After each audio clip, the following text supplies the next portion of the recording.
There are stories buried so deep in American soil that even time is afraid to disturb them.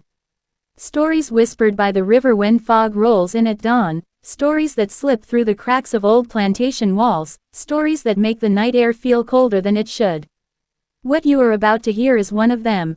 It begins in Mississippi in the year 1849, in a place where cotton grew taller than most people's hopes, and where a single woman turned the quiet art of cooking into the deadliest form of justice the South would ever taste.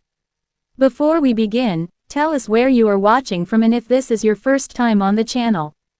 And do not forget to subscribe for more histories the world tried to erase. Part 1. The Riverside Plantation rested on the muddy banks of the Mississippi River, stretching across more than 2,000 acres of cotton fields that glowed like a white ocean under the sun. The land was beautiful in the way dangerous things often are. Beneath its beauty lived a darkness that most visitors never noticed, and many preferred not to see. The main house stood tall at the center, a mansion with white columns, polished floors, and gardens that smelled of jasmine even in winter. But behind the marble hallways and velvet curtains, there were secrets. Secrets built on cruelty, silence, and one woman's quiet determination to survive long enough to change the course of her destiny. Her name was Celia. She had arrived at the plantation as a child in 1829, only 8 years old, sold as part of a lot of slaves from a bankrupt estate in South Carolina. She arrived frightened, thin, and holding nothing but a memory of a mother she barely remembered. But she carried something far more powerful than anyone on that plantation could imagine. She carried a gift that would one day become a weapon sharper than any blade. Mama Ruth, the elderly head cook at the time, saw that gift the very first week Celia walked into the kitchen. The old woman watched the little girl smell spices, touch herbs like they were friends she had lost, and memorize recipes after hearing them only once. Mama Ruth began teaching her, slowly at first, then with purpose. She showed her how to grind herbs, how to stew meats, how to mix flavors that made guests close their eyes in pure delight. But the most important things Mama Ruth taught did not come from any recipe book. She taught Celia the ancient knowledge of plants. Plants that healed, plants that soothed, plants that could make a person forget their name from the pain. And plants that could bring a quiet, peaceful end when used in the right amount.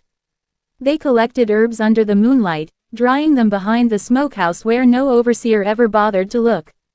Mama Ruth whispered secrets passed down from mothers and grandmothers long before the ships and the chains. Every leaf has a spirit. Every root has a purpose. And the earth gives its weapons only to those patient enough to earn them. Celia learned. She learned fast. And she remembered everything. During the long winters, when the days were shorter and the work in the kitchen slowed, Mama Ruth taught her something even more dangerous in those times. She taught her how to read. She taught her how to write. They used sticks to draw letters in the sand. They secretly opened recipe books taken from the main house library. They created small journals filled with notes about herbs, cooking times, and hidden properties of plants. Knowledge was survival. Knowledge was power. When Mama Ruth died of fever in 1845, Celia stepped into her place at the age of 24. She married Samuel, a blacksmith with strong hands and a gentle voice. She had 3 children, Thomas, Mary, and little David. And she continued the work of the kitchen with such skill that the plantation became famous across Warren County for its meals. Colonel James Riverside, the owner of the plantation, took great pride in that fame.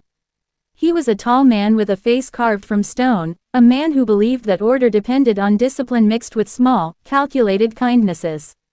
He rarely spoke directly to Celia. Everything went through his wife, Rosalind, a pale woman who spent her days embroidering and sipping laudanum to calm her nerves. The dinners at Riverside were legendary. Turtle soup that melted on the tongue. Hams smoked to perfection. Desserts drenched in bourbon and vanilla cream. Guests from Natchez, Vicksburg, and Jackson tried to uncover the secret of the plantation's reputation. They never knew the secret lived in a woman they barely saw, a woman who walked the kitchen in silence while her assistants rushed around her like bees around a queen. Celia's assistants were skilled, each trained by her personally. But Celia kept the important recipes to herself. She kept the secret sauces, the special herbs, the blends that no one else could recreate. That knowledge protected her. It protected her family. Colonel Riverside would never risk losing the cook who made his dinners famous. And so Celia felt safe. As safe as a slave could ever feel. But safety on a plantation was always an illusion. A thin veil ready to tear at the smallest touch. That tear came from the colonel's eldest son, Addison Riverside. He returned from college in Natchez at the age of 22, a crueler version of his father, with the same cold blue eyes but none of the restraint. He wandered the plantation with the casual confidence of a man who believed the world belonged entirely to him. Celia noticed the way Addison watched her young assistants. He visited the kitchen too often. He lingered too long. She began keeping the girls close, always busy, always within reach of her voice. But she could not protect everyone. And she could not protect the children of the quarters from a man like Addison. What Celia did not know was that Addison had started to notice her children too. Thomas, serious and responsible. Mary, curious and bright. And little David, soft-spoken and innocent. In Addison's twisted mind, the children were nothing but toys. Entertainment on long summer afternoons. The plantation itself breathed with tension when he walked by. Mothers pulled their children close. Fathers lowered their eyes. Even the air felt tighter when Addison appeared. But no one could stop him. He was the master's son. The autumn of 1848 arrived with golden light and the sweet scent of sugarcane in the air. Celia rose early to prepare a grand meal for visiting planters. Turtle soup, duck with wild berry sauce, ham glazed in honey, her famous bourbon pudding for dessert. Her kitchen hummed like a well-tuned machine. Her children came to the kitchen yard as they often did. She gave them warm bread and reminded them to stay where she could see them. Thomas nodded with the seriousness of someone far older than 7. Mary studied the herbs Celia laid out to dry. Little David played quietly with a corn doll. For one brief moment, everything felt peaceful. The morning air was cool. The fields glowed. Her children laughed. But peace rarely lasts long in a place built on fear. And for Celia, the moment of shattering was coming faster than she knew. If you want, I can now begin part 2. Engaging hook for part 2. What happens to a mother when grief stops her heart but her body keeps breathing? What happens when silence becomes sharper than a knife and the darkness whispers a single command inside her mind? Tonight we continue the story of Celia Washington, the woman who walked into the ruins of a fire and came back with something far more dangerous than sorrow. Before we begin, hit that subscribe button so you never miss the truth behind this forgotten nightmare. Part 2. After the fire, the world did not end for Celia Washington. It simply changed shape. It became quieter, colder, and filled with a silence that felt alive. A silence that followed her like a shadow everywhere she went. The others in the quarters whispered that no mother should have to bury 3 children at once. They whispered that Celia was walking but her spirit was frozen inside the ashes of that old barn. But what no one knew was that something else was moving behind her eyes. Something steady, something patient. The first person to sense it was Samuel. He would wake in the middle of the night and see his wife sitting at the small wooden window of their cabin. She did not cry. She did not tremble. She simply stared at the faint silhouette of the Riverside mansion. Her face was calm in a way that frightened him. It was the calm of a storm that had not yet started. Samuel tried to speak of the future. He tried to speak of healing. He tried to speak of new beginnings. But Celia looked at him as if he were offering her a language she had never heard. Her voice became soft, almost hollow, when she finally answered him. She said the future did not belong to people like them. Only the present mattered. Only what must be done mattered. Samuel felt a fear he could not name. In the kitchen, Celia kept working with the same precision as before. She cooked, she tasted, she seasoned. She spoke when necessary. She even smiled when the colonel's wife praised her food. But beneath that calm mask something new was happening. Tiny changes. Careful changes. Celia was the only one who touched the final plate before it reached the Riverside family table. She told her assistants it was for quality control. She told them the dishes needed her finishing touch. Yet Hannah and Sarah noticed something strange. Celia had begun storing certain herbs behind a locked cabinet. No one else was allowed to open it. The cabinet had never been locked before. When Hannah asked about the new herbs inside, Celia simply said they were for special occasions. That was true, they just did not know what kind of occasion she meant. At night, when the moon hid behind clouds and the wind whispered through the cane fields, Celia slipped quietly from her bed. She walked beyond the quarters. She walked toward the darkened swamp at the edge of the plantation. The same swamp Mama Ruth used to call a place where the earth kept its oldest secrets. Celia remembered every lesson Mama Ruth had taught her. She remembered the plants that helped fevers, the roots that soothed pain, the leaves that calmed the heart, and she remembered the ones that were never to be touched except with a clear purpose. Plants that could silence a body from the inside. Plants that could make a strong man fall to his knees with numb hands and blurred vision. Roots that tasted like nothing at all but carried death inside them. Celia moved through the swamp with a quiet certainty. She recognized the vines that curled around dead trees. She knew the mushrooms that glowed faintly on rotten logs. She dug for roots that only emerged during the cold seasons. Mama Ruth had once warned her that these plants carried spirits older than the land itself. Spirits that demanded respect. Spirits that responded to intention. Celia harvested them with steady hands. Her intention was clear enough to wake even the oldest spirits in the swamp. By day she returned to her station in the great kitchen. She cooked with grace. She gave orders with calm authority. She corrected her assistants with patience. But those who knew her best could sense a quiet shift in her presence. Sarah noticed how Celia no longer hummed while cooking. She used to hum softly, old songs Mama Ruth had taught her.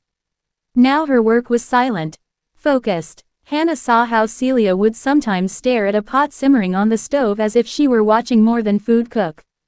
As if she were watching something unfold in her mind. Samuel noticed the most painful change of all. When he reached for her hand at night, it felt like holding the hand of someone far away. Someone who had stepped beyond grief into a place he could not follow. The Riverside family, however, noticed nothing. Colonel Riverside complained about cotton prices. Rosalind fussed about her latest embroidery pattern. Addison swaggered through the property like a young king, unaware that a quiet storm had already started gathering in the kitchen he often walked into without warning. Only one thing disturbed Addison. He noticed Celia rarely looked at him now. She avoided letting her eyes meet his. When they did meet, for a brief moment, he felt something he did not understand. Something cold, something that made him step back without realizing it. Addison had extinguished 3 young lives without a second thought.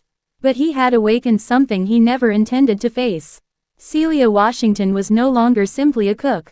She was a woman who had buried her future. And a woman with nothing left to lose can be the most dangerous force in any land. Weeks passed. The plantation moved through the winter. Christmas came and went with its usual gatherings and dinners. Celia cooked everything perfectly. Roast goose, sugared ham, glazed apples, sweet bread with honey. The guests praised the food. Rosalind beamed with pride. Even the colonel complimented her work more generously than usual. But no one noticed the quiet tension in Celia's eyes as she served the food. No one noticed how carefully she observed every plate that returned to the kitchen. No one noticed the small notebook she kept hidden under her mattress where she wrote at night, her handwriting sharp with purpose. Celia was building something. Not a meal, not a moment, a plan. And she knew plans took time. Plans required patience. Plans required the right ingredients in the right order. The death of her children had shattered her heart. But from those pieces Celia was shaping something new. Vengeance. A vengeance so quiet, so precise, that no one would see it coming until the final plate was served. Before we continue with part 3, make sure you subscribe so you never miss the next chapter of this chilling true story of justice, horror, and a mother who refused to stay silent. If you want, I can continue with part 3 in the same style. Part 3, The Banquet of Justice begins. Engaging hook. On cold Mississippi nights, the wind sounded like the whispers of the dead. And Celia Washington had learned to listen. Every whisper reminded her of the children she lost, the pain she carried, and the justice she planned to deliver. What happened in the winter of 1848 was not madness. It was destiny preparing its sharpest knife. Part 3. The winter of 1848 wrapped the Riverside Plantation in a heavy silence, the kind of silence that holds its breath before something terrible arrives. That was the season Celia began experimenting. Not wildly, not foolishly, with the steady hands of a woman who understood that justice must be crafted with precision. She remembered Mama Ruth's lessons. Some leaves were for healing the kind of pain white doctors could not understand. Others were meant for nights when healing no longer mattered, when only justice remained. Now those lessons had a new purpose. Celia felt her heart tighten each time she prepared a small dose. Tiny amounts that would not kill Addison. Riverside, not yet, but enough to make him feel unsteady, weak, unsure of himself. Enough to make him question whether his body was failing. Addison complained more every week. Sharp stomach pains. Sweating that woke him in the night. Nausea that came without warning. His once confident stride became slower, heavier. He visited doctors from Vicksburg to Natchez, searching for an answer he would never find. Some doctors spoke about fatigue. Others recommended bland meals. One doctor advised him to avoid foods with strong spices. Celia almost laughed in the kitchen when she heard that. If only he knew that it was not the spices she sprinkled but the secrets she carried from the swamps. While he suffered, she watched. She observed every movement in the Riverside home. She learned when each person ate and what they preferred. The Colonel favored rich sauces that stained the plate like dark blood. Rosalind loved delicate dishes with a hint of sweetness. Addison preferred rare meats and heavy seasonings. Little Pearl adored butter biscuits. Charles liked warm corn pies. But it was not their tastes she studied. It was their patterns, their weaknesses, their sins. And soon she discovered something important. Pearl Riverside was engaged to Sylvester Thompson, the son of a wealthy cotton planter. The wedding was planned for late January of 1849, and Rosalind wanted it to be the grandest event the county had seen in years. Guests from two powerful families. An elegant banquet prepared under Celia's supervision. An intimate gathering of relatives and close friends. 17 people in total. 17 people whose lives were fed by the suffering of enslaved families. 17 who believed they had the right to own another human. 17 who saw Celia's children as property instead of little souls who deserved to grow.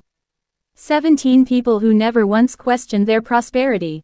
Celia counted each one. She whispered their names at night like an accountant of sins. For the Colonel, she prepared the main course. The kind that honored Mama Ruth's old teachings. His fate would be quick and dramatic. For Addison, she planned a slower agony that would bring him to his knees before the end. Rosalind would die frightened and confused, never understanding what was happening. The others would learn what it meant for judgment to arrive at their own table. But the children would not be touched. The Thompson family brought 2 young ones who would attend the wedding. Celia prepared a separate menu for them.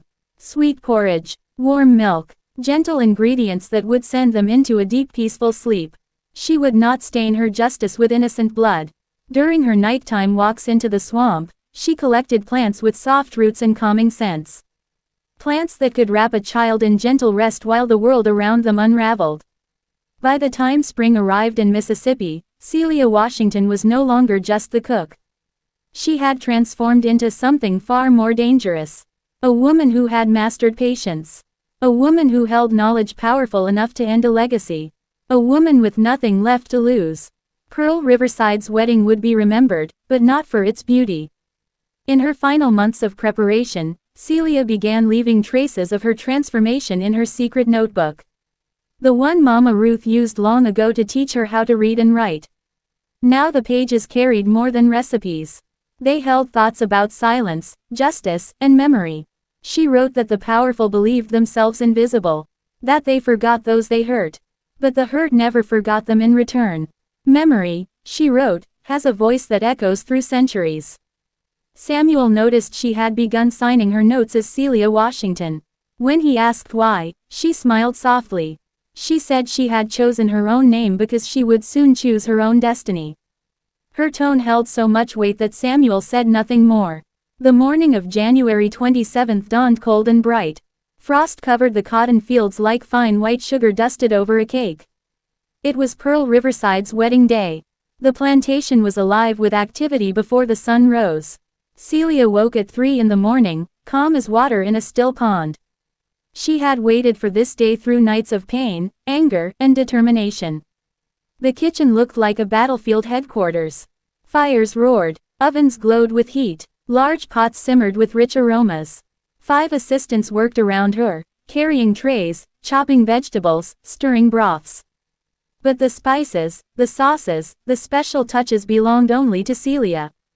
She allowed no one near them. The menu was planned with precision. Fresh oysters from New Orleans. Turtle soup with sherry. A whole roasted pork glazed with honey and mustard. Smoked ham. Roasted duck with cherry sauce. Plates that would make guests smile when they tasted the first bite. Plates that would silence them by the last. Guests arrived by noon. Horses, wagons, polished boots, and elegant dresses. Laughter drifted from the porch. The Riverside family welcomed each visitor with warmth, unaware of what waited inside their own kitchen. Celia watched them through the window. Her eyes were calm, her heart steady. Justice had finally reached its day. If you want, I can continue with part 4 in the same style.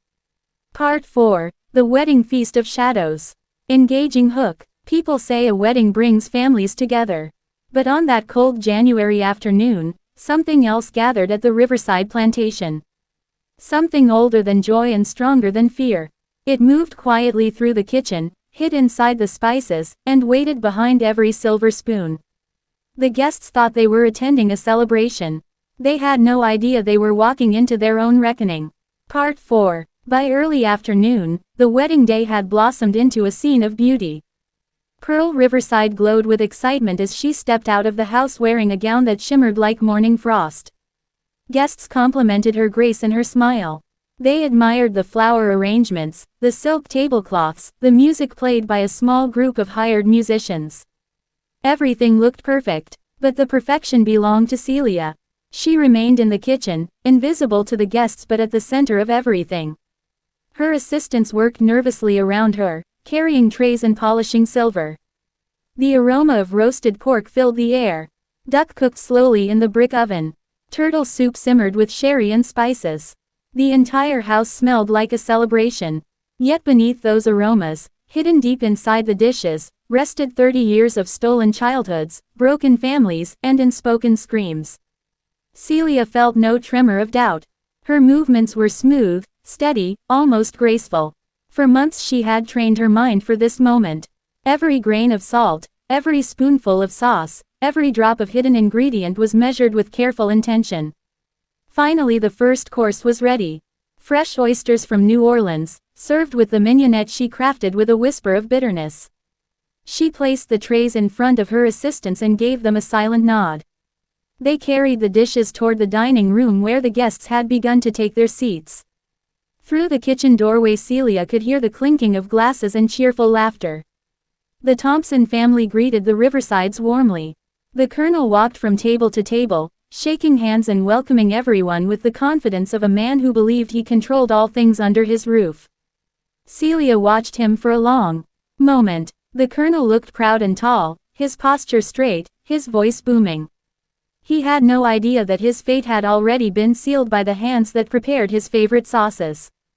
Rosalind sat near the head of the table, adjusting Pearl's veil and fussing over the details of the wedding decorations. She smiled widely, unaware of the danger resting on the silver plates before her. Celia had known Rosalind since childhood. She remembered teaching her how to bake her first biscuits. Rosalind grew into a woman who never questioned the world she lived in, the wealth she inherited, or the suffering beneath it. Her innocence was not innocence. It was blindness, and Celia no longer had sympathy for blindness. Across the table sat Addison Riverside. Even from the doorway Celia could see he was pale. His appetite had been failing steadily through the winter, yet he still reached for food with the hunger of a man trying to feel normal again. His hands trembled slightly. He tried to hide it with a joke to one of the Thompson men. Celia watched him closely, remembering her children's small faces, their laughter, their cries. She felt a familiar fire burn inside her chest but kept her expression calm. The guests lifted their oyster shells and began to eat. Celia waited. Within a few minutes she saw the first shift in the room. A subtle one. Rosalind paused with her napkin halfway to her mouth. She blinked slowly as if something inside her mind had suddenly become foggy. One of the Thompson uncles rubbed the back of his head, confused by a wave of unexpected warmth. The colonel touched his chest and inhaled sharply. Celia's plan did not begin with pain. It began with confusion, a gentle haze, a drifting sense of unease. Something that made each person wonder if the room had tilted slightly to one side. She wanted their final moments to feel like a world slipping out of their hands, because that was exactly what they had done to hers.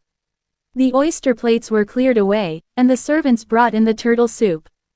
The guests laughed again, though a few had difficulty focusing on the conversation. Rosalind whispered something to Pearl, who looked concerned for a moment but quickly forgot the thought as new guests approached to congratulate her. Celia tasted a spoonful of soup from a small bowl she kept separate. Not because she feared her own ingredients. She knew exactly which dishes held the true poison and which carried only mild, dizzying effects. This bowl was harmless. She tasted it only to confirm its flavor. It was perfect. Her assistants carried the soup into the dining room. Celia followed, not close enough to be noticed, but close enough to watch the moment the first spoonfuls touched the guest's lips. The colonel swallowed and closed his eyes, savoring the taste. Rosalind complimented the seasoning. Addison smiled weakly as he drank, though the lines of pain around his mouth deepened. The Thompson brothers spoke loudly about how this was the finest soup they had ever tried. Then came the first cough. The room fell silent. One of the Thompson cousins cleared his throat again, this time louder. He pressed a hand to his stomach and shifted in his seat. Rosalind reached for her water glass but her fingers slipped slightly. Addison gripped the table edge. His eyes darted around the room. Celia stepped back into the shadows and watched. The symptoms were not violent. They were subtle, a tightening in the chest, a strange burn behind the eyes, a sudden wave of cold that washed over the skin. The guests whispered among themselves. The colonel tried to stand but his knees weakened and he sat back down, unable to understand what was happening. No one suspected the food. Not yet. That was the beauty of Celia's design. Fear would arrive slowly, confusion first, terror second, and only in the end, truth. The main course was now ready. The roasted pork glistened with honey and mustard. The roasted duck rested on a bed of cherries. These dishes held the heart of her plan. As her assistants prepared to carry them out, Samuel appeared in the kitchen doorway. His face was pale, his voice low. He whispered that something felt wrong in the dining room. People looked sick. People looked afraid. Celia lifted her chin and looked him directly in the eyes. She told him the time had finally come. She walked toward the dining room with the main course behind her. Justice was ready to be served. If you want, I will continue with part 5 in the same style. Part 5, when the house began to tremble. Engaging hook. There are moments when a room full of people suddenly realizes something is wrong. Not a small mistake, not a simple accident, but something deeper, darker, irreversible. At the Riverside wedding, that moment came quietly, hidden inside a silver platter. The guests had gathered to celebrate a union. Instead, they were about to witness the beginning of their own undoing. Part 5. The dining room of the Riverside Plantation had never looked more elegant. Crystal glasses reflected candlelight, flower arrangements filled the air with sweet fragrance, and fine china lay on the long table like a promise of wealth and comfort. But the beauty of the room began to crumble as unease spread through the guests like a slow-moving shadow. The turtle soup had settled in their stomachs, turning warmth into confusion. Faces grew pale, hands trembled, murmurs echoed across the table. Some guests tried to reassure themselves that they were simply tired or had eaten too quickly. Others whispered that perhaps they were catching an illness going around the county. Celia watched it all from the doorway, her face calm, her eyes sharp. She saw Rosalind's hands shaking as she held her water glass. She saw the colonel wiping sweat from his forehead even though the room was cool. She saw Addison breathing heavily, blinking hard as if trying to clear fog from his vision. Every detail fed her determination. Every tremor reminded her why she had spent months preparing for this day. Her assistants returned to the kitchen to bring out the main course. The roasted pork glowed under the kitchen lamps, its glaze shining like amber. The roasted duck smelled rich and sweet. The smoked ham glistened. To anyone else these dishes would have symbolized celebration. To Celia they symbolized a lifetime of grief condensed into a single night. She lifted the serving fork and gently tapped the meat, listening to the sound it made. It was the sound of an ending. A quiet ending, yet one that would change the plantation forever. Her assistants hesitated for a moment as they prepared to carry the dishes out. They sensed something in her expression, something that made them uneasy. Samuel stood nearby, watching her with worry in his eyes. He had known Celia for years, but the woman who stood before him now felt like someone reborn from ash and sorrow. Celia told him everything would be fine. She spoke softly, her voice steady. But there was a finality in her tone that made Samuel's breath catch. The doors to the dining room opened and the main course entered. Conversations paused. The guests straightened in their chairs, doing their best to appear composed even though many felt their insides swirling. The colonel smiled weakly as the platter was placed before him. He reached for his fork but stopped halfway, staring at his own hand, confused by its slight trembling. Rosalind leaned close to him, whispering something Celia could not hear. Pearl, still glowing in her wedding dress, watched her parents with a worried expression. She had not eaten much yet. She had been too excited to focus on food. Celia took note of that and felt relieved. The young bride would not be harmed. Addison reached immediately for the roasted pork. His hunger had been strange these past few months. Some days he could barely eat. Other days he devoured everything within reach. Celia had counted on his curiosity and his appetite. He carved himself a generous piece and placed it on his plate. The guests served themselves. Forks tapped against plates. Conversation resumed in short, shaky bursts. One woman complimented the flavors. Another mentioned she felt warm again. A man asked if the room had become colder or if he was imagining it. Someone at the far end whispered that the candles looked dimmer. Celia watched their reactions closely. She saw the first signs appear within minutes. A sudden tightening in Rosalind's throat. A shadow crossing the colonel's eyes. Addison froze in the middle of chewing, his forehead damp with sweat. The Thompson patriarch pressed a hand against the table as if trying to steady the room which had begun spinning in slow circles. Then the first scream came. It was soft at first, almost like a gasp. One of the Thompson daughters clutched her chair and slid to the floor. Her mother rushed to her side, calling her name repeatedly. The girl's eyes were half closed, her breath shallow. She was not dying. Celia had made sure the children would not be given the same dishes as the adults. What the girl felt was a mild sedative effect from the earlier porridge, something harmless that only made her sleep deeply. But in the panic rising around the room, no one could tell the difference. The colonel stood quickly, knocking over his water glass. He shouted for someone to open the windows. He demanded fresh air. His voice was strained, almost desperate. Rosalind tried to calm him but she could barely keep herself upright. Her voice cracked and faded before she finished her sentence. Addison attempted to rise, but his legs shook violently. He gripped the table while sweat dripped down his temples. He looked around in terror, his eyes wide and bloodshot.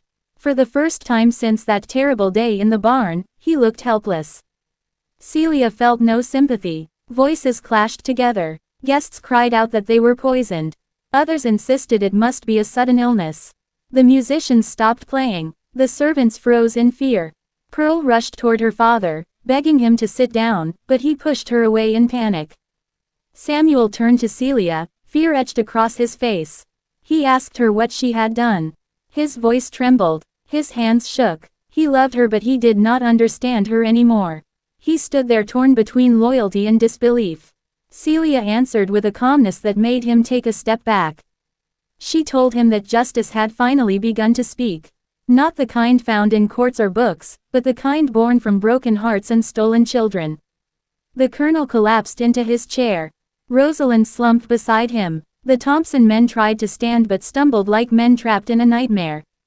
A thick silence filled the room, broken only by the sounds of coughing, gasping, and chairs scraping against the floor. The house itself seemed to shift as if reacting to the chaos inside. The candles flickered. The windows rattled. The air grew heavy and cold. Celia stepped fully into the dining room now, no longer hiding in the shadows. Every eye that could still see her turned in her direction. Some were filled with fear. Others with anger. A few with dawning realization. She stood tall, her hands steady, her face calm. She had waited for this moment. She had earned it with every tear she had shed and every night she had prayed over. The ashes of the old barn. The guests stared at her as the truth settled into their minds. The woman they had overlooked. The cook they had trusted. The mother they had broken. She was there to finish what they had started. And the wedding feast was only the beginning. If you want, I can continue with part 6 in the same style. Part 6, The Silence After the Feast.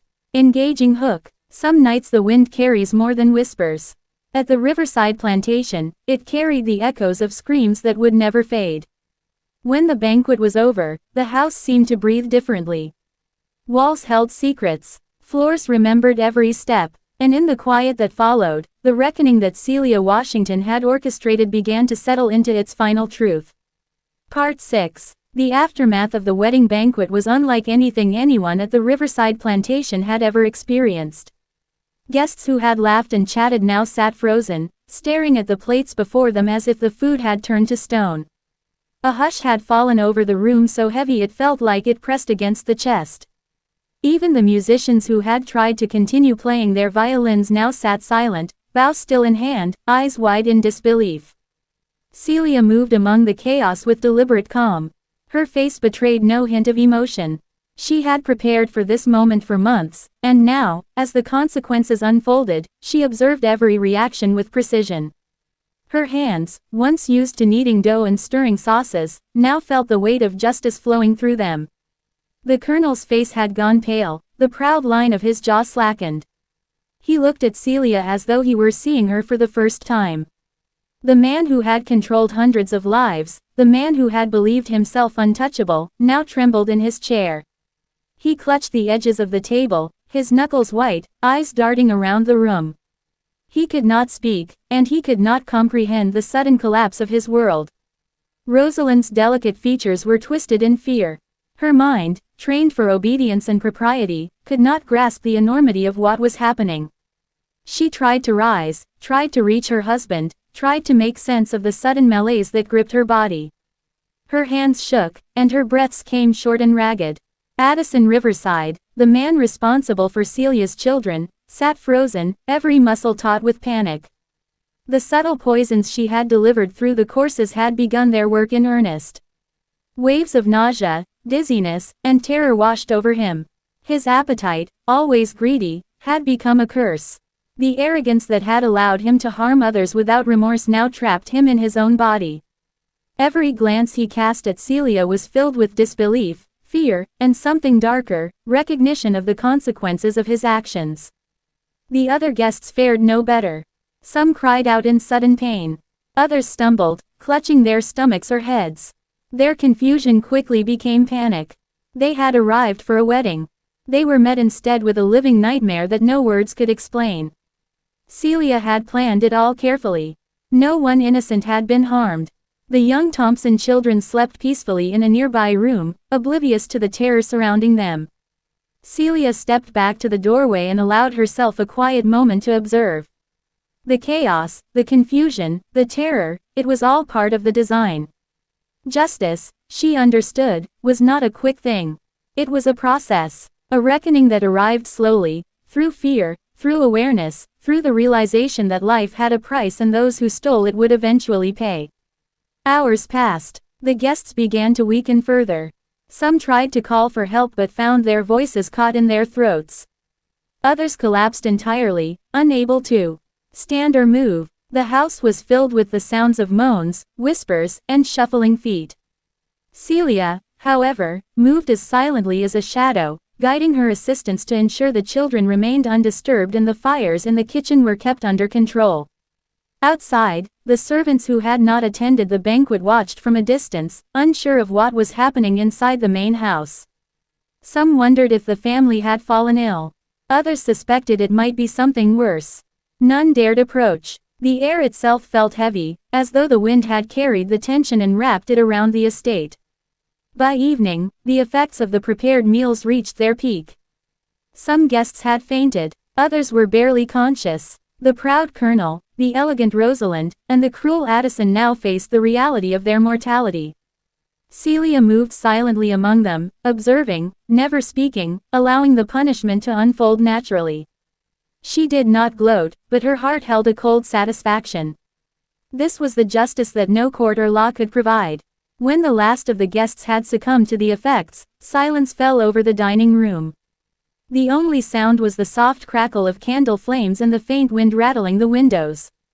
The grand table, once a symbol of wealth and celebration, now stood as a memorial to the consequences of cruelty and indifference. Plates still held the remnants of food that had carried fate. Chairs sat askew, some overturned. The chandelier swayed gently, casting eerie shadows across the room. Celia stepped forward, finally allowing herself a moment to feel the weight of her own grief. She had lost her children in the fire of the old barn. She had endured years of servitude and sorrow. She had been forced to watch the ones she loved suffer because of the arrogance and cruelty of those born into privilege. And now, finally, she had delivered justice. Yet the satisfaction was quiet, almost solemn. There was no joy in vengeance, only the sense that balance had been restored. She moved to the ashes of the fire she had left behind in the kitchen and whispered her children's names. Thomas, Mary, David. She told them that they were avenged, that their memory had become a force beyond fear, beyond cruelty. Outside, the cold January night settled over the Riverside Plantation. The cotton fields glimmered faintly under the moonlight. The wind carried the faint echoes of the chaos that had unfolded inside the main house. For those who remained alive, the night would be remembered as a turning point, a moment when fear and justice collided in a way they could never understand. Celia returned to her cabin quietly, her movements deliberate. Samuel followed, watching her with awe and fear. He did not speak, for words could not capture the enormity of what had transpired. The night stretched on, and Celia sat by the small fire in her cabin, reflecting on the events that had unfolded. Her children's faces were always in her mind. Their loss had driven her to this moment, and their memory would guide her from now on. The Riverside Plantation was forever changed. The family who had ruled over it with indifference and cruelty had been forced to confront mortality in a way they had never anticipated. Their legacy, once so confident and untouchable, had been shaken to its core. And the cook who had been overlooked for so long, the mother who had been broken, had risen from grief into something unstoppable. Celia Washington had become a force no one could ignore. The world outside the plantation might not understand her actions, and the law could never account for them, but within the walls of Riverside, justice had been served. And in the quiet of that January night, as snow and frost began to cover the fields, she whispered one final promise. Those who had taken everything from her would never forget the price of cruelty. For Celia, the night was not the end. It was the beginning of a new life, one where memory, knowledge, and patience would continue to guide her steps. She had delivered her revenge, but she had also reclaimed her identity. She had chosen her name, her destiny, and she would carry the memory of her children with her as she walked forward into a world where she could finally be free. If you want, I can continue with part 7, keeping the story even more chilling, focusing on the aftermath and the ripple of fear through the plantation. Do you want me to continue with part 7 next? Part 7, The Shadows That Stayed. Engaging hook. Some shadows never leave. They linger in the corners of a room, in the echoes of footsteps, in the chill of a breeze. At the Riverside Plantation, the shadows of that fateful banquet remained long after the last guest had vanished. The house had grown quiet, but the air itself whispered that something darker had taken root, something that could not be ignored. Part 7. Days passed after the infamous banquet, and Riverside Plantation seemed to hold its breath. The guests who survived left quickly, spreading rumors of the strange sickness that had struck the family.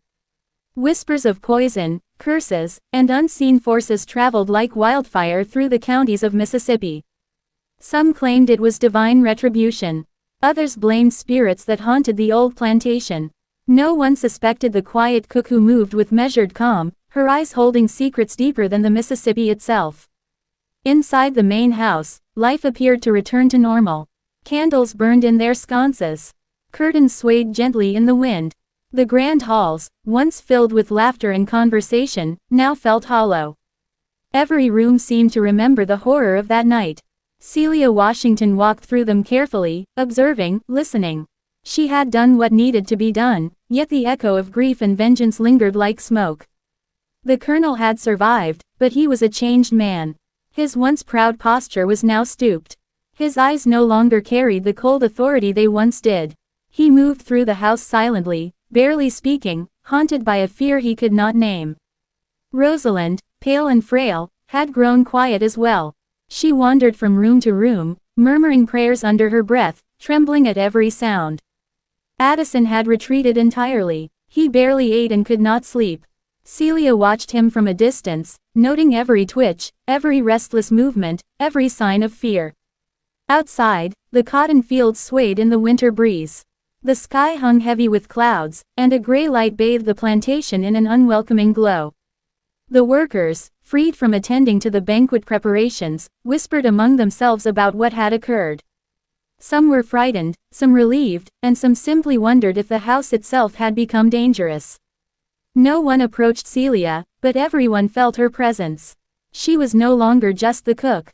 She was a force that had reshaped the hierarchy of Riverside. Celia spent her days in the kitchen, maintaining the appearance of routine. She cooked meals with care, polished silverware, and oversaw her assistants. Yet beneath the surface, she continued her work. She experimented quietly, studying herbs, roots, and leaves that grew in the swamps and fields around the plantation. The knowledge that Mama Ruth had passed to her was alive and powerful in her hands. Every plant held a purpose. Every spice carried a secret. Every ingredient could be a tool of protection or, if needed, a weapon. At night, Celia returned to the ashes of the old barn where her children had died.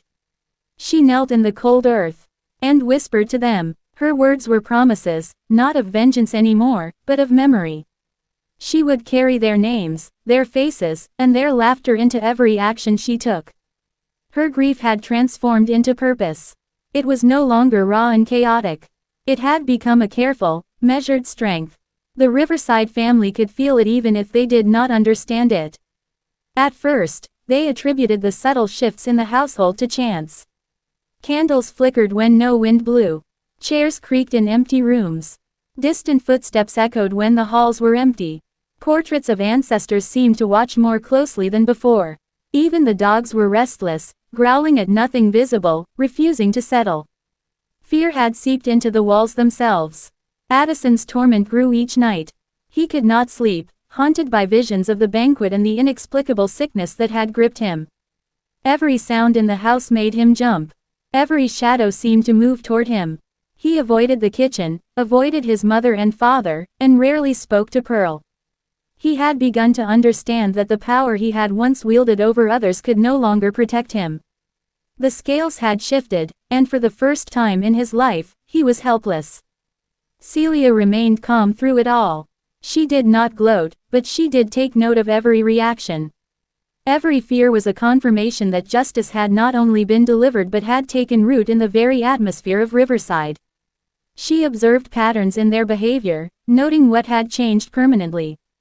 The colonel avoided the dining room. Rosalind no longer hosted social visits. Addison walked with his head down and hands clenched. Pearl, confused and terrified, barely left her room. One evening, Celia found herself in the dining room alone. The table was still set as if awaiting a banquet that would never come. She ran her hands over the polished surface, remembering the faces that had twisted in fear and pain. She allowed herself a quiet smile. The house had become her mirror. It reflected not wealth or power, but the consequences of cruelty.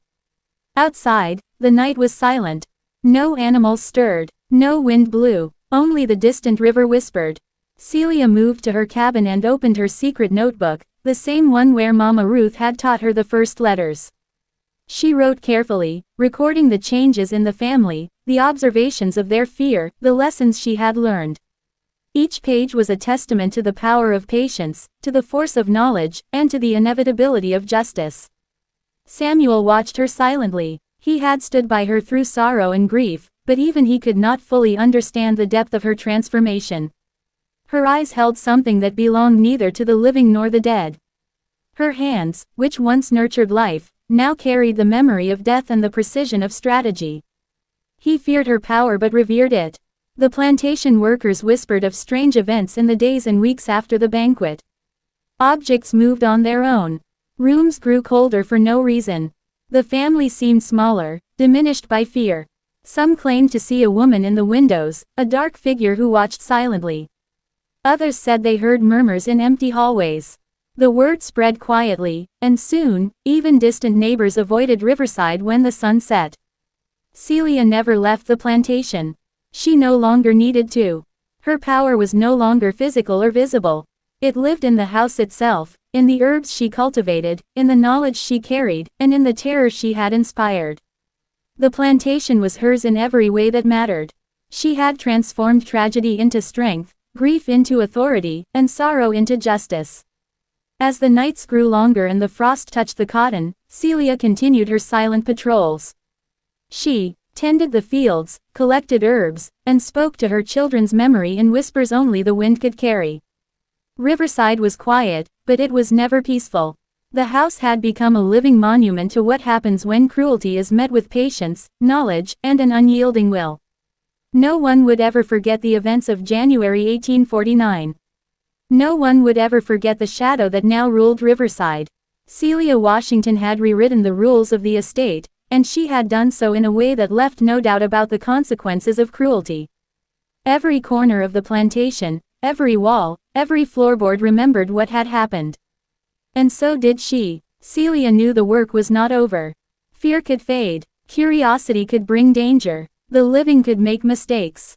But she also knew that she had planted the seeds of change deep into the very heart of Riverside. Those seeds would grow into lessons that no one in the family could ignore. And she, the mother who had been broken, would remain the quiet guardian, the unseen force that reminded everyone that nothing done in cruelty goes unpunished. I can continue with part 8, where the story escalates into terrifying encounters, secrets of the swamps, and Celia's final moves toward ultimate justice.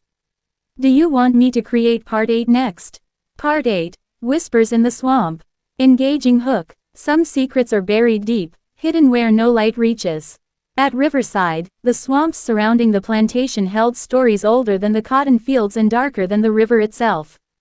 And Celia Washington knew how to listen to them. Part 8. The swamp had always been a place of mystery, even for those who worked the Riverside Plantation.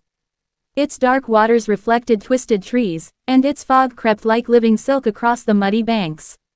Few dared enter, and those who did spoke of strange sounds and fleeting shadows.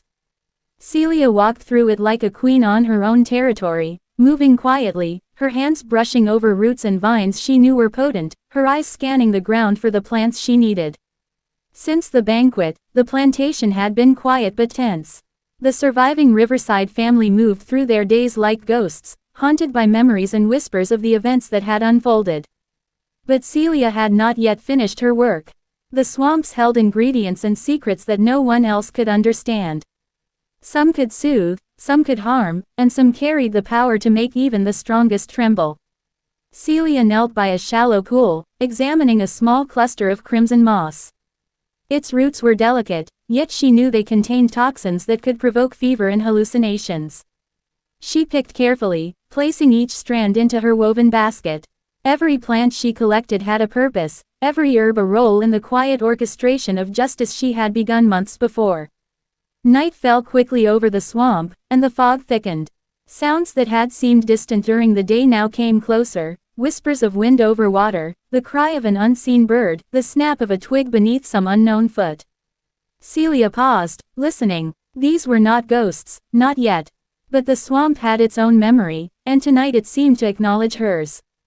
Back at the plantation, the Riverside family had begun to feel that something beyond human comprehension had entered their lives. Colonel Riverside barely left his study. Rosalind had taken to sitting by her window, gazing at the swamp as if its mist could explain what had happened. Addison, already broken, avoided the plantation entirely, wandering the fields at night in hopes of forgetting the terror he had endured. Pearl spoke little and moved cautiously, her eyes wide with unease, as though she feared the shadows themselves might reach for her. Celia returned from the swamp before dawn, her basket full, her mind sharp and focused. The plants she had collected were more than just tools, they were symbols of control, of knowledge, of power. She had learned from Mama Ruth that nature held its own justice, that the world itself could punish those who caused harm if one knew how to ask. Celia had learned to ask. In the kitchen, she set to work immediately. Her assistants moved efficiently around her, unaware of the true nature of the ingredients she had gathered.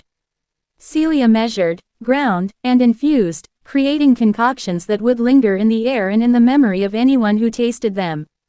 Her work was precise, calculated, and terrifying in its subtlety.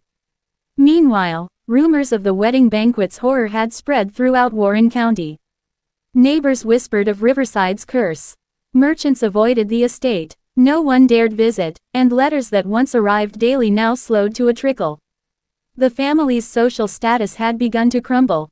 Celia observed these changes quietly, noting how fear could reshape not only individuals but entire communities. The swamp continued to call to her. Each evening, when the sun dipped below the horizon and the world became cloaked in shadows, Celia returned. She discovered fungi that could induce deep sleep, reeds whose smoke could cloud judgment, and vines that, when prepared correctly, could reveal the secrets hidden in a person's mind. The swamp was a library of justice, written in green and brown, waiting for her to translate. Inside the plantation, the family's unease grew. Colonel Riverside began to see shadows in corners of rooms where no light fell. Rosalind spoke to voices that did not answer. Addison's mind unraveled further, haunted by visions that no doctor could explain. Every step he took on the creaking floors made him expect calamity, and every time a door slammed unexpectedly, he thought the house itself sought vengeance. Celia remained the calm center of this storm. Her hands stirred soups and sauces, her eyes observed the subtle shifts in the family, her ears caught the whispers they did not intend for her to hear. Justice had become invisible but omnipresent. The fear she had cultivated during the banquet was only the beginning. Now, it extended beyond the walls, into the night air, into the swamps, into the very soil that held Riverside's roots. She began experimenting further. Small doses, almost undetectable, added to food and water, to the cloth of napkins, even to the air they breathed through incense and herbs. She observed reactions, adjusting carefully, learning how to refine each effect to be more precise, more psychological. Fear could be as potent as poison if wielded properly. One night, Samuel approached her. He had followed her into the swamp once, unseen, and watched her work. He asked softly if she would ever stop, if vengeance would ever end. Celia did not answer immediately. She looked at the moon reflecting off the dark waters and said quietly that she had only begun. Justice was a garden, and she had only planted the first seeds. The rest would grow in time. The plantation now had a rhythm of its own. Workers moved cautiously, aware that unseen eyes watched their every step. The family, once dominant and arrogant, now hesitated at every sound, their confidence replaced by suspicion and dread. Even the wind seemed to whisper warnings to those who had once ignored the humanity of others. Celia continued to write in her secret notebook each night. The pages were filled with observations, notes on herbs and plants, the reactions of the Riverside family, and reflections on justice. She wrote not in anger but in clarity. Every entry was a step toward completing what Mama Ruth had begun teaching her long ago: knowledge is power, and power must be used wisely and decisively. The swamp became her sanctuary and her tool.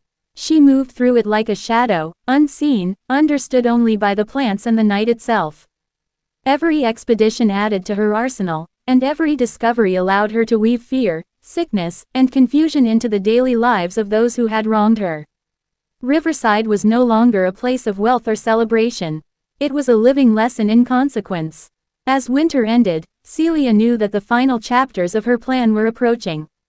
The family was weakened, isolated, and haunted. She had learned every secret of the house, every pattern, every weakness. When the time came, She would move decisively, and Riverside would never be the same again. Outside, the swamp continued to whisper. Its waters reflected shadows that did not belong to the living. The wind carried voices that were long gone. Celia listened and smiled. She had learned how to speak to the unseen, how to let the shadows of the past and the plants of the swamp do what human hands could not. The Riverside Plantation had become a theater, and she was its conductor. Every note, every pause, every shadow was part of a performance designed to teach, to punish, and to remember. And she would ensure that the audience, the family that had believed themselves untouchable, never forgot their place again. Celia Washington had transformed grief into strategy, sorrow into power, and loss into the most precise and terrifying justice Mississippi had ever known. The swamps, the winds, the shadows, and the earth itself now whispered her name, a name chosen in defiance, in memory, and in strength. And the echoes of what was coming would not be silenced. If you want, I can continue with Part 9, where the story reaches its darkest moments and the final unraveling of the Riverside family, keeping the tension high and chilling for your audience. Do you want me to create Part 9 next? Part 9, The Night of Reckoning. Engaging hook. Some nights are remembered forever. Not for the moon, not for the stars, not for the wind through the trees. But for the way darkness can reveal what is buried, for the way justice can strike in silence, and for the way fear can become the most intimate companion. That night, Riverside would learn both. Part 9. The cold of January 1850 had settled over Mississippi like a thin, white blanket. The cotton fields were bare, the river sluggish under ice and fog, and the plantation itself seemed to shiver beneath the weight of history and expectation. Celia Washington moved quietly through her cabin, her eyes steady, her hands prepared. Tonight, everything she had planned would come to fruition.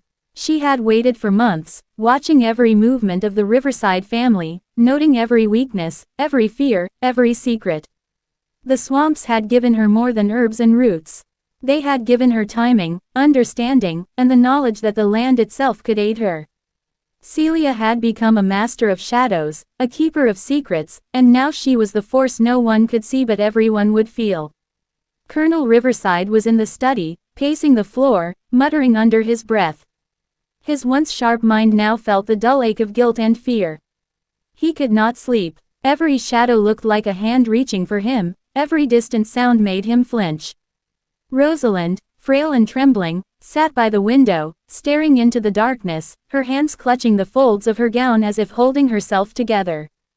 Addison had retreated to his room, refusing both food and company. Pearl wandered the hallways silently, her eyes wide and searching, haunted by nightmares she would not speak of.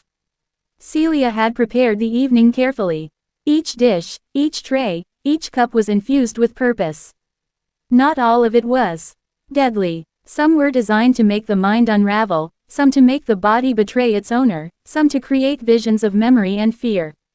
She had used the swamp's offerings with skill, combining them with the culinary techniques she had perfected over decades. Each bite, each sip, was a message carried in flavor and effect. As the family gathered for dinner, Celia observed them from the doorway, her expression calm, unreadable. The colonel seated himself stiffly, avoiding eye contact. Rosalind quietly sat beside him, her hands trembling in her lap. Addison stared at his plate, pale, unwilling to eat but compelled by habit. Pearl, the youngest, held a napkin in her hands, looking around as if expecting something terrible to appear at any moment. The first course was served. Turtle soup, warm and rich, aromatic with a blend of spices carefully measured by Celia's hands.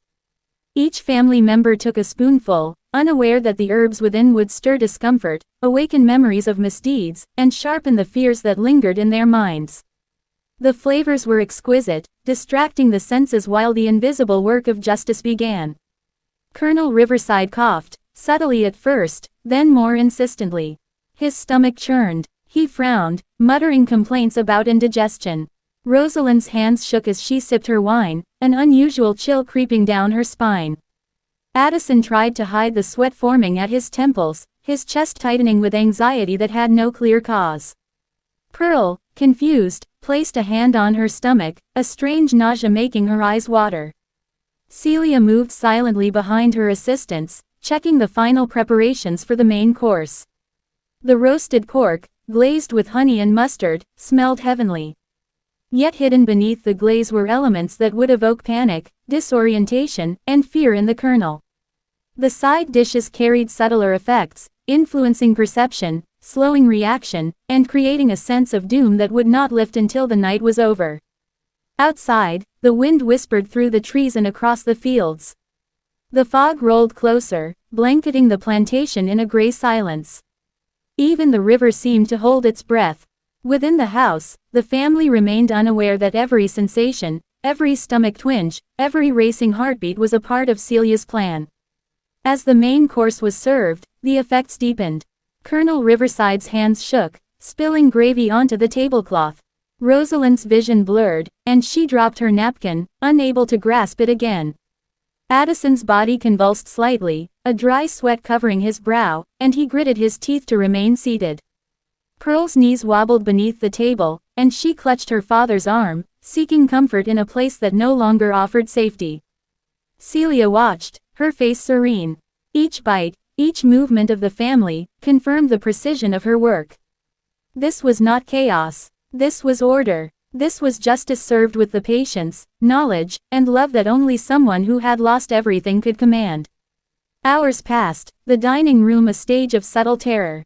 The family experienced dizziness, fatigue, disorientation, and the creeping certainty that the house itself had turned against them. They whispered among themselves, searching for answers that would not come. They tried to maintain dignity, to act as if the events were natural, but their movements betrayed the growing panic. By the time dessert arrived, a sweet pudding infused with herbs to induce sleep, Pearl had dozed in her chair, Rosalind's hands were trembling uncontrollably, Addison's mind teetered on the edge of hysteria, and Colonel Riverside slumped in his seat, pale and weak. Celia moved through the room, unnoticed, clearing plates, adjusting the lights, and observing the culmination of months of careful planning. It was in this quiet, intense moment that Celia allowed herself to remember her children.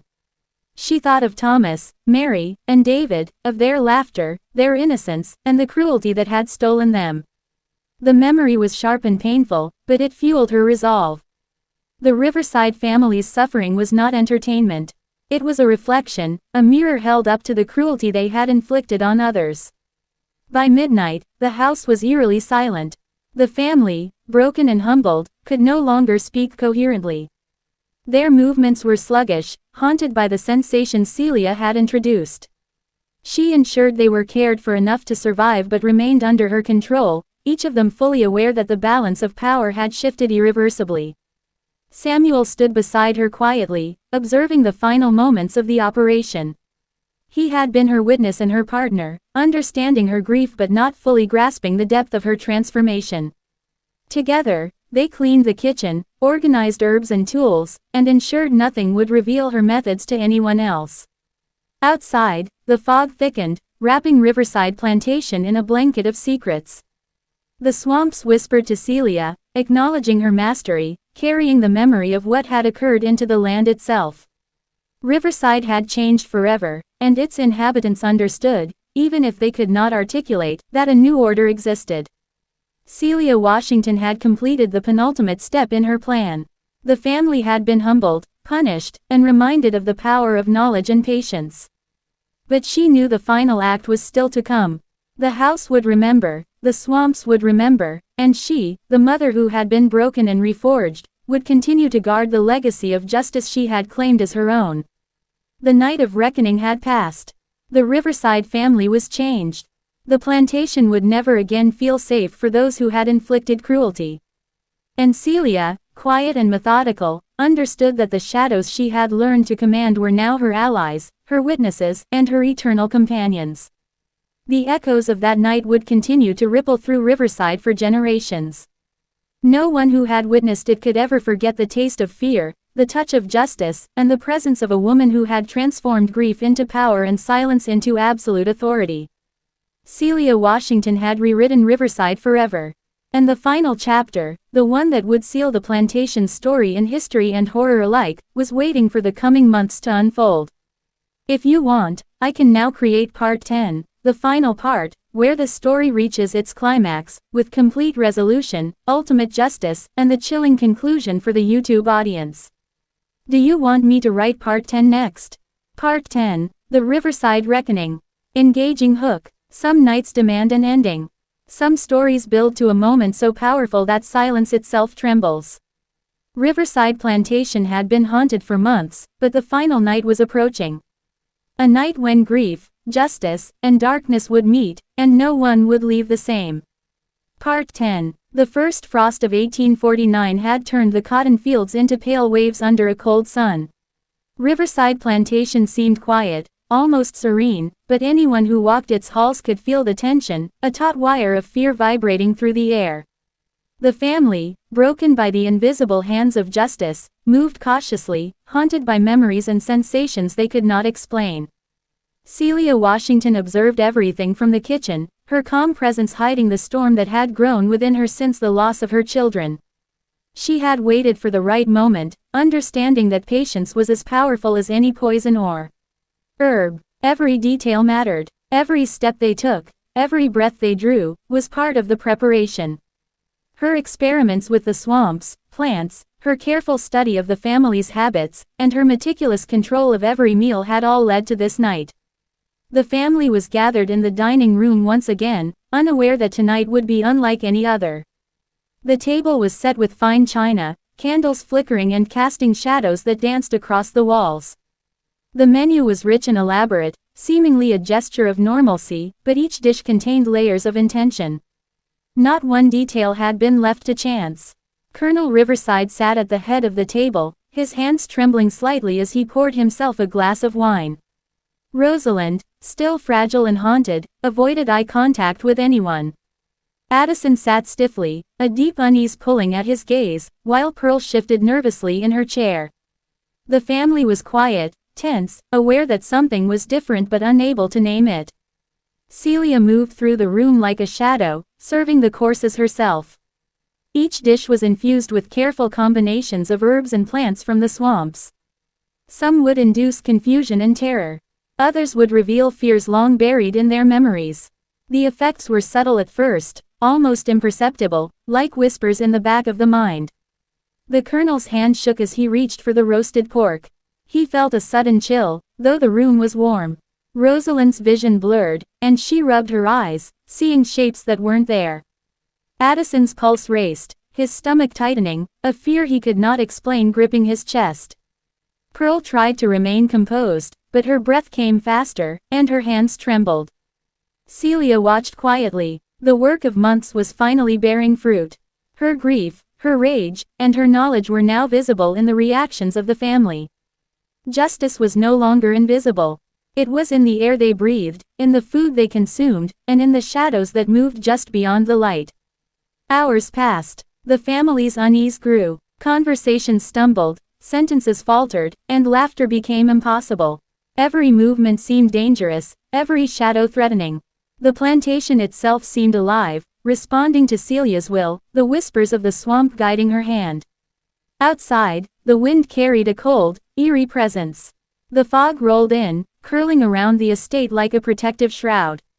Even the river seemed to still, waiting for the final act to unfold. Celia's assistants moved silently, ensuring the family was safe enough to live through the night while still experiencing the consequences of their actions. In the quiet of the dining room, the family began to confront their own fears. Memories of cruelty, selfishness, and neglect surfaced, amplified by the herbs Celia had introduced. The colonel remembered the nights of terror he had inflicted on others. Rosalind saw the pain her indifference had caused. Addison relived the moment he had set fire to innocent children. Pearl understood, in a terrifying clarity, the cost of inherited privilege. Celia did not speak. Her presence was enough. Her calm, steady movements, her quiet observation, and the subtle shifts in the house's atmosphere conveyed her power. She had transformed grief into strength, rage into precision, and knowledge into the ultimate instrument of justice. By midnight, the family was reduced to hushed whispers, trembling and haunted. Some leaned against each other for support, others buried their faces in hands, unable to speak. The plantation had become a mirror reflecting their guilt, and there was nowhere to hide. Celia moved to the hearth, tending a small pot that released a gentle, fragrant smoke. The air became thick with tension, but it was also soothing. Almost hypnotic. She had prepared the final measures. A blend of plants from the swamp, combined with her culinary skill, would ensure that the family survived but would carry the memory of their deeds forever. The effects would linger in their minds and bodies, a permanent reminder of the consequences of cruelty. Samuel stood nearby, silent but attentive. He had watched his wife transform from a grieving mother into a force of unparalleled precision and patience. He understood the necessity, the justice, and the inevitability of her actions. Riverside Plantation was no longer a home of wealth and privilege. It was a testament to what could happen when those who harm the innocent fail to face accountability. As the clock struck 1, the family slowly rose from the table, exhausted and trembling. Their expressions were a mix of fear, awe, and disbelief. They understood that their world had shifted, that the power they once held over others had been turned back upon them. Celia's work was complete. She retreated to her cabin later that night, exhausted but satisfied. The plantation was quiet, the fog settling over the fields like a blanket. Riverside would never be the same. The family would remember this night for the rest of their lives, not as a moment of celebration, but as a lesson carved deeply into their minds. Celia knelt by the small fire in her cabin, thinking of Thomas, Mary, and David. She whispered their names into the smoke, a quiet prayer of remembrance. Their spirits had guided her, their memory had strengthened her, and their loss had fueled a justice that no one could ignore. She had transformed pain into power, grief into strategy, and sorrow into justice. Outside, the swamp whispered in response, the wind carrying a promise that the story of Riverside would be remembered. The trees seemed to nod, the waters shimmered, and the air held the quiet echo of a mother's resolve. Celia Washington had reclaimed her name, her identity, and her power. She had rewritten Riverside's story, ensuring that cruelty would not go unpunished, and that those who caused harm would carry the memory of their deeds forever. Her work was complete. The plantation was changed. The family was humbled. Justice had been served, invisible yet undeniable, subtle yet absolute. And somewhere in the mist and shadows of Mississippi, the whispers of Riverside carried the story of a woman who lost everything but found the strength to demand justice in the only way the world could not deny. Celia Washington's legacy would linger long after the fires of anger had cooled, a story of courage, loss, and the power of a determined heart.